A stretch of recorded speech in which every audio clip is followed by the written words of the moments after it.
Adulai aturan adat dan malawan syarak kok mama. Apa tuh? Masalah kawin sesuku. Oh itu. Baa menurut mama. Ditarilah dulu. Adat lah membuat hukum dalam hukum. Hukum apa yang dibuat adat? Hukum perkawinan. Nyata-nyata Islam menghalalkan kawin sesuku, tapi adat mengharamkan. Adat tidak pernah mengharamkan kawin sesuku. Tapi malarangnya kan mak? Iya. Nah, apa beda mengharamkan jo malarang? Balain. Bah, kok balain deh mama? Kawin sesuku hukumnya halal, tapi orang Minangkabau tidak mengarajokan. Itu namanya engkar. Bukan. Tidak mengarajokan sesuatu yang dibolehkan bukan melanggar. Tidak membolehkan sesuatu yang dibolehkan adalah pelanggaran. Dikatakan pelanggaran kalau tidak mengarajokan suruh. Kawin sesuku bukan perintah dan diwajibkan, tapi sekedar jais. Dikarajokan tidak apa-apa, halo ditinggalkan tidak berdosa. Nan pasti menolak sesuatu dan halal adalah melawan hukum. Itu logika, mak. Coba mama bertanya, cek. Kalau dokter melarang pasiennya makan garam, berdosa enggak? Tentu saja enggak. Badai enggak? Garam itu kan halal. Karena mendatangkan mudarat bagi penderita darah tinggi. Nah, baik tujuh kawin sesuku, ya. Dilarang karena merugikan masyarakat. Kerugian apa? Kalau si penderita darah tinggi makan garam naik tensinya merusak kesehatan, kalau dibebaskan kawin sesuku terjadi kekacauan, merusak kerukunan. Sama kan? Tadi mama katakan kawin sesuku halal. Jangankan sesuku, baru sana induk saja boleh dikawini menurut syarat. Kini orang mengarujukan dan halal. Untuk apa dihalang-halangi, mak? Menurut Al-Quran, ada ampe barang yang diharamkan.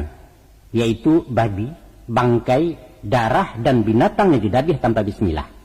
Kini kemanakan yang bersurah makan caciang, makan kapuyo atau cacak. Nama enggak? Enggak. Badai enggak? Jajo. Badai jajo. Enggak biasa. Nah itu dia. Memakan yang tidak lazim dimakan orang walaupun halal adalah pekerjaan tercela. Tapi mak, coba ini ranuang ke mana dulu? Baik kok dijawab. Biarlah tercela bagi manusia, mak, asalkan tidak bagi Tuhan. Oh, nak makan cacak yo, ya silakan. Tapi gungguang jauh-jauh ke dalam rimbo. Jangan nampak di mata kami sebab kami bisa muntah memandangnya. Bukan sekadar halal saja yang dimakan ya, tapi halal yang taibah, halal lagi baik. Kawin sesuku itu tidak baik dilakukan. Allah sendiri membenci sumpah dan talak walaupun halal dikerajokan. Tidak baik itu kan? Tapi nan mengatakan kawin sesuku itu tidak baik. Kan orang awak Jawa. Iyo, adat itu diperbuat untuk orang awak bukan untuk orang Jawa. Jadi menurut Mak Datuk larangan kawin sesuku itu tidak bertentangan dengan Islam. Bukan menurut Datuk Parpatiah, tapi logika hukum mengatakan itu. Apa sanksinya kalau dilanggar? Sanksi moral. Dikucilkan dalam pergaulan. Dan indak saja pribadi dan menderita, keluarga besar pun mendapat aib ulah dek laku para ngayawa. Barek tuh mak. Kalau negara punya penjara untuk menghukum, agama punya neraka. Tapi siksaan bagi si pelanggar hukum adat adalah setiap mata yang memandang, setiap orang yang bersuhu. Ambo paham kini. Hukum adat indak melawan syarak, cuma ini berjalan di jalur mubah antara wajib dengan haram. Kira-kira itu kan mak? Bana. Iya itu. Nan bertentangan le jaleh makan. Suruh aja tagah. Hitam jo putih, iyo jo indak.